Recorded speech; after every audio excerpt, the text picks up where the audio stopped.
How's it going, guys? It's Epsilon here, and we have one of the most overpowered things you can possibly have in World of Tanks in today's video, and it's not what you think. It is not an overpowered premium, although the Scorpion G is very good. I'm not going to take that away from that analysis, but the key thing is not premium rounds. It's not that premium tank, and it's certainly not your team, or is it? And today's video looks at how your combined teamwork can end up being one of the best things that you can possibly hope for within World of Tanks, and how you can secure wins against better vehicles, against better players, and of course end up winning overall. And it's how I managed to get a 70% win rate between me and my platoon mate in about 70 games over the weekend, and we're going to showcase how we managed to win this game, being 4,000 hit points down at one point, I believe, and still coming out on top, and how me, my platoon mate, and even a random player within the battle managed to do it with just us three against all odds and still coming out with the result. So I'm going to talk you through how you can use it in your own gameplay, whether you actually platoon with anyone or whether you just do it, you know, as a solo player. You can still get a good bit of teamwork going between you and your team, and it's not by being toxic in the chat as most people you know, like to do.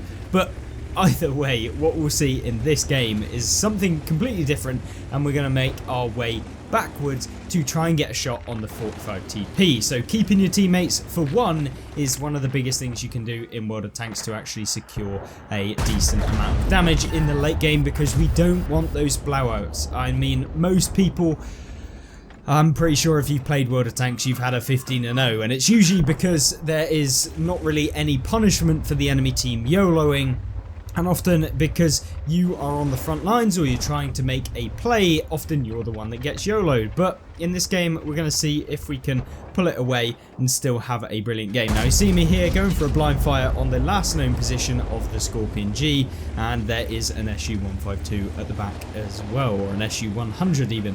But either way, doesn't look like we managed to hit anyone, as we saw the explosion behind the tree line. So yeah, I mean, you got to try these things every now and again, and sometimes they will come out as you'd expect. But with only having a few teammates in the castle area, and it looks like they're going to be able to deal with it as long as they don't just over push the enemy team, we need to go and defend the base, because I mean, at this point we're 6,000 hit points down. We are down by 7 vehicles. Yeah, I mean, this was a game where I genuinely thought, oh, brilliant. We're trying to go for our marks of excellence. I think we both have 2 marks in the Scorpion G. And we're just trying to grind silver at this point, trying to save up for some of those tier 10s that I've managed to research, but just don't have the silver. Yes, I too, as a content creator, still have the same problems that you do.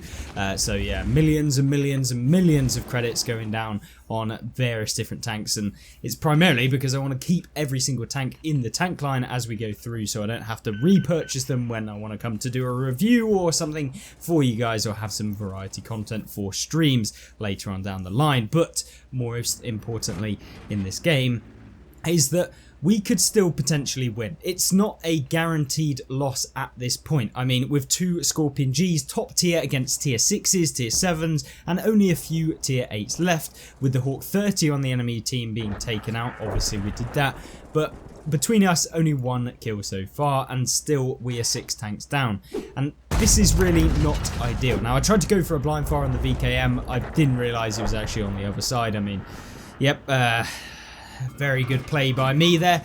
But either way, what we just try and do is use the bushes over here. Now, the bushes over here, super powerful in this sort of situation where you have to deal with enemy tanks who are going to be pushing from the castle, because you can essentially remain undetected, and also you can provide some cover for people who are going to be pushing your cap circle.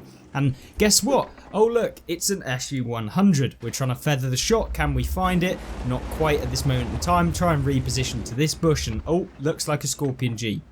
Scorpion G right now probably the most dangerous tank for us because he can basically half health us, and there you go, he has removed the T71 DA, which is nice, and that was the platoon mate there. And then we go for the shot on the Scorpion G, get very lucky to high roll. We weren't firing HE, could have potentially done it, but I didn't know if I'd need it for the SU-100, whether the Scorpion G would have moved away, and managed to actually deal some damage there. We then finish off the SU-100, but we're getting blind fired at this point. Neither me or my platoon mate were actually spotted at this point, so yeah, I mean, getting blind fired by the poodle, not ideal. It is a very common position to get blind fired, but we've managed to pull the kind of 7 tank disparity back. We've also pulled back some of the hit points, and the combination between me, my platoon mate and the setter, we're all working to try and focus down one tank, and you saw that there on the Panzer IV-S, which is really good. And of course, if you can coordinate to people in your team, I mean, it's literally just a case of drop a message, can we focus one tank, or can we all look one way, or just trying to coordinate as much as possible. Just a really quick message, just ping them, use your T function on the keyboard as standard. I mean, if you set it to something else you can do it, but it'll make a little ping, and essentially it just alerts people that you're looking this direction. Now in this game, you're seeing we did manage to find out that the T-3485 was in the cap circle, so we focus him, try and reset the cap. Didn't actually manage to be him in the cap, so that means that the M4A1 FL10 is most likely in the cap, since he is spotted on the side. Now, because the setter is a decent player, he actually pushes up to this bush here, and then my platoon mate finishes off the Crusader SP. Fantastic. And this is where the game just starts to become a real rout for the opponents. The M4 in the cap, we managed to find, fully aim this one. He goes for a blind fire on me, I'm not spotted or anything, and we managed to finish him off. Easy as you like, and that secures 8 kills between the both of us. And in fact, it is possible for us to get a crucial contribution in this game, as long as we manage to take them all out and the setter doesn't manage to get one. Now, if he does, doesn't matter, I'm after the win at this point, and we are certainly brought it back a huge amount. And really, the only tank at this current moment in time that is going to be a pain is this tank right here, the SU-130PM. Now, the SU-130PM does, of course, have some pretty devastating HESH rounds, or HE rounds essentially, not HESH rounds, but they are very dangerous. And with us both being Scorpion Gs, if he manages to hit us, it is not going to go very well. And because of the fact that we are both in Scorpion Gs, he can quite easily blind fire us. It could be a problem. Now the T20 does get spotted. We don't get time enough to fully aim and fire. I'm kind of worried about anyone just trying to YOLO us. And so we're just remaining calm, not trying to make any rash fires where we could get spotted.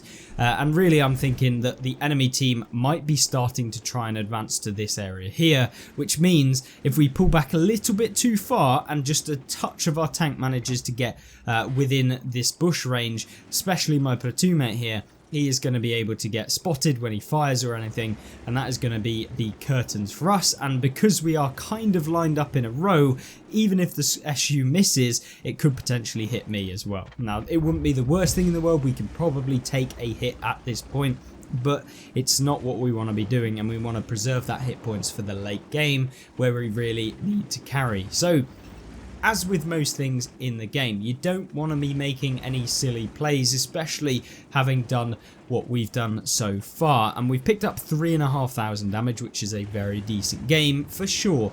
But main problem is that SU-130PM, and we really need the setter to be able to spot him at this location. This is kind of the stalemate that usually happens when you do take this position, and a lot of the time you'll find yourself just basically sat here after a while, where the enemy team realise that trying to YOLO is probably not the best idea, so we fully aim this or try and get a little snap on the poodle. But don't worry, because our platoon mate ammo-racks him for full health. Just like a nice little carry game for you to get the RNG casino going on your side. Didn't always happen, trust me. We played a few games where the RNG was definitely on the opponent's side, but don't worry, because it was on ours in this game, and that is exactly what we want. Now, probably would have hit him as well, so we could have got some more damage myself, and of course he would have still been taken out most than likely, or more than likely. But either way, we are now in a 3 versus 3 situation. We've actually brought the hit point advantage in our favour, and we really need to start doing something. So my platoon mate, we kind of coordinate in the chat. We're talking to each other in Discord, and so the Scorpion G here is going to try and make a play over to their side, because at this point we're not really doing anything. The setter goes in to try and spot the SU-130 PM. We know he's doing that, so we just set up camp, seeing if we can find him, and if the setter can do that, it's perfect, we can deal with him. But at this point, it's kind of a mind game. You have to think about what the opponents are going to be thinking, where the T20 is going to be, where is this VKM going to be, where's the SU-130 PM gone. Appears like he's probably moved back, and they're not going to be able to basically get in our cap circle at this point. The setter would have spotted them. Setter's got very good view range. He's a very decent player from his statistics that we had a look at the end of the battle. I believe he had like 6. It was a re-roll, I believe, so I mean, you know, not necessarily reflective of the whole account, but I think he had like 65% win rate or something ridiculous. So yeah, it was still very, very good player nonetheless. But at this point, my platoon mates move in. I don't go in initially with them at the same time, because otherwise we're doing the exact same thing and it could end up badly. But why do I stay here? Well, I coordinated with my friend in the Scorpion G and of course the setter to essentially sit here so that if they do spot anyone that's going to be in these bushes, I can deal with them, and also I can deal with anyone that maybe just YOLOs into the cap for some reason. So we just hang fire and just create that crossfire if it so happens, which is what you should be doing, and using your teammates to be able to do this as well. Even if they don't even realise that that's what you're doing, you can do it in your own games, when essentially they try and go in and you are essentially just trying to open up another angle, another view range advantage for your team, and just spreading it out, because there's no point in us all being in the same location, because if we all go in the same location, someone has decent view range on the enemy team, we could all get spotted, then they know exactly where we are, what exactly we're doing, and then they can make a play around us. Whereas if these two get spotted, I'm still an unknown in their equation, and we can essentially try and deal with them in that way. And remember, most World of Tanks players probably can't add 1 and 1 together, so yeah, at least we'll be able to try and outplay them in that way. But at this point, I realise the teammates, they've gone in. There doesn't seem to be anyone really around. I'm currently in third person view. I just wanted to create a little opening in case we do get YOLO'd or something, so we could quickly get past rather than having to drive around and go up the slope that way. Obviously, you know, I could have gone round. It's just that little bit of extra care where maybe it could come in useful at the end of the game. Now, we find ourselves up against an SU-130 PM. I don't get the time to actually fully aim. Maybe I could have aimed like half, maybe like a minuscule more, but I wanted to go for it anyway because we probably weren't ever going to be able to fully aim anyway. So we go for it, don't manage to do it, but you know, our platoon mate there finishes him off for his 6th kill, I believe, or 5th kill of the game, which is nice. So between us, we have done a ton of kills. I believe, well, 10 combined, so 4 on me, 6 on my platoon mate, and we've had a pretty brilliant game. I mean, in terms of damage wise, 3.5k in a Scorpion G, I don't think anyone's going to be saying it's a amazing result and it's blaringly amazing, but the situation that we've managed to pull it back from, where typically you would end up, if you were just on your own, not being able to carry in that regard, you know, you'd have to get very lucky with the rolls, you'd have to get very lucky with ammo racks, for example, and even between the two of us, when you had tanks all coming at once, it really was not ideal. Now, I jump into the cap, but I'm more than happy to be the one that takes the hit. I don't have any of the cap points, so it's absolutely fine. Now, I go in because I want to try and get this T20 and potentially maybe even spot the VKM so we could get a crucial contribution. I jump out of the cap. It's very, very safe. We're not going to lose at this point. We've got more than enough time in the cap, and they actually cap to win, to secure the game. Now, I didn't want to just chase a VKM who could be anywhere, so we wanted to guarantee the win, which is the right thing to do, but would have been lovely to find the VKM at the end of the game, but we don't manage to do it. And of course, a very, very fantastic game. I will pop the result screen on screen right now, and then we'll jump into the next game, which is equally as good. Now then, what about when you do have a broken tank and also you are using your platoon at the same time? Well, you're going to have results like this one, and we're going to see exactly how we can do it using a pretty aggressive push in the BZ, using the rocket boosters, getting a little bit of early damage in this position right here, where maybe we can manage to find someone in the middle, something like a Progetto 46 potentially. It would be quite nice to land a big old 160mm round into that tank, and I guess we'd have to hit him, to be fair, which, I mean, it would just never happen, right?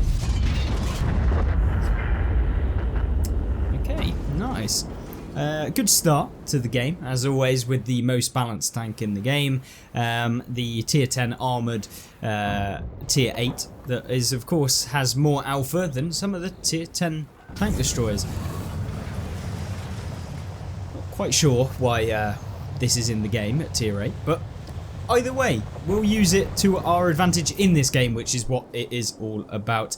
And we were primarily just trying to grind enough credits to buy the Leo 1, which is on sale right now, at least because of the on-track event on this account. So what are we doing in this town? Well, because of the fact that we have a little bit of team support with me in the form of this Borsig, I decide to push to this location. Now, when you do push here, there is a few potential opponents that could hit you in the side as you're pushing from the tree line, but because we are in one of the nicest vehicles in the game, I decide that it's absolutely fine. And so, you know, one of the heavily armoured tier 8s in the game, when he's somewhat angled, is, yeah, I'll take a nice little 791 roll on the side of him.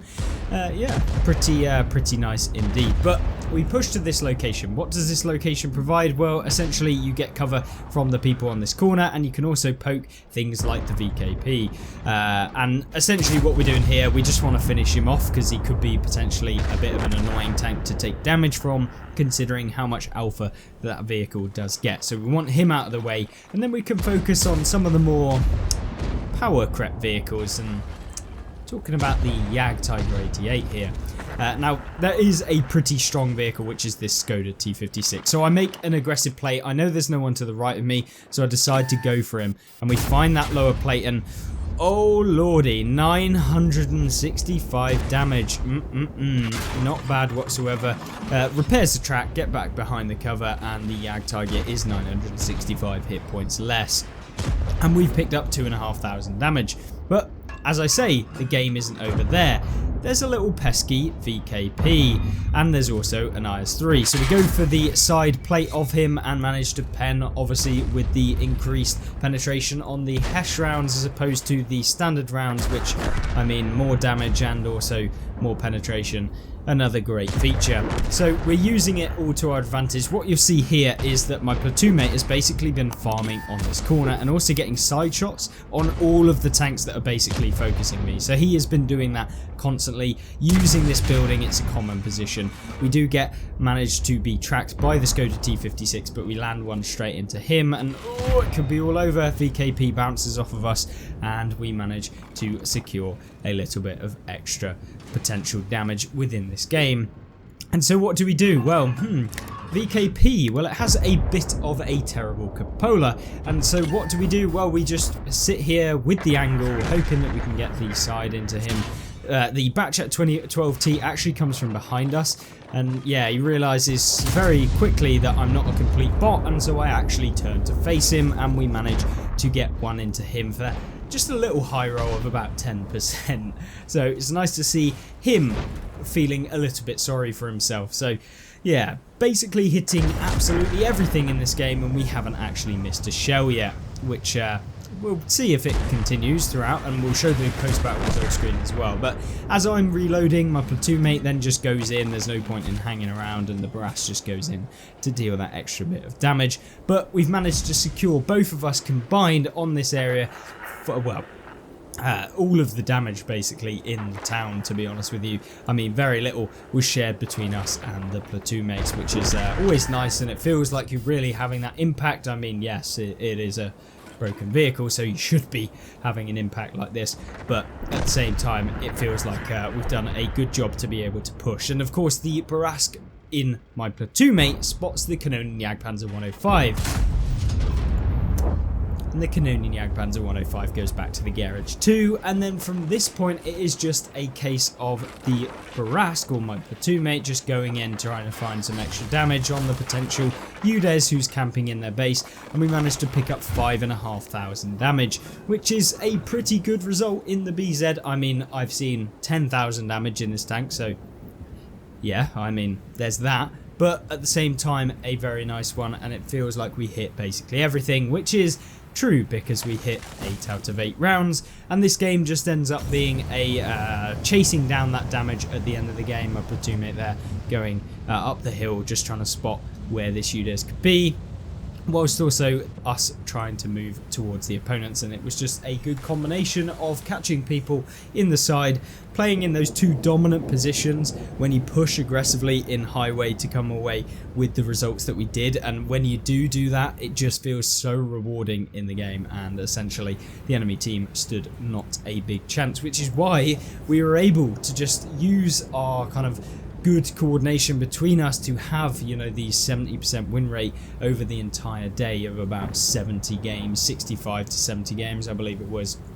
And you know, I am not the best player in the world by far, and I'm not going to claim to be that, and of course that is down to the fact of, you know, when you work together with your platoon mates or your teammates, you can do this as well, and it is probably the biggest thing you can do. And it's about having the impact in the game to be able to allow your team to do what they need to do. And no, I'm not talking about YOLOing a flank on your own, getting taken out by everyone and saying that, you know, you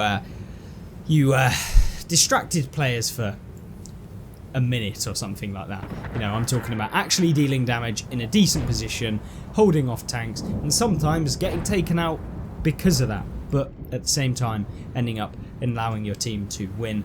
And of course it's just mopping up damage at the end of this game, and of course being in a barrage you can essentially just go in, but doesn't get there anyway because the SU-130 PM just YOLOs the last remaining hit points on the ISU-152, and we end up winning the game with a pretty decent result, and we make an absolute ton of silver as well. So exactly what we want from both games, and some really good results. And of course that's what you can do too if you take advantage of using platoon mates, and of course coordinating, which is one of the biggest factors in being able to win the majority of your games if you're purely after win rate. If you are a solo player that just wants damage, maybe you take a different stance, but at the same time platooning is always a ton of fun, and you can have some really great moments where you carry like this and it feels super nice. But hopefully you enjoyed this video.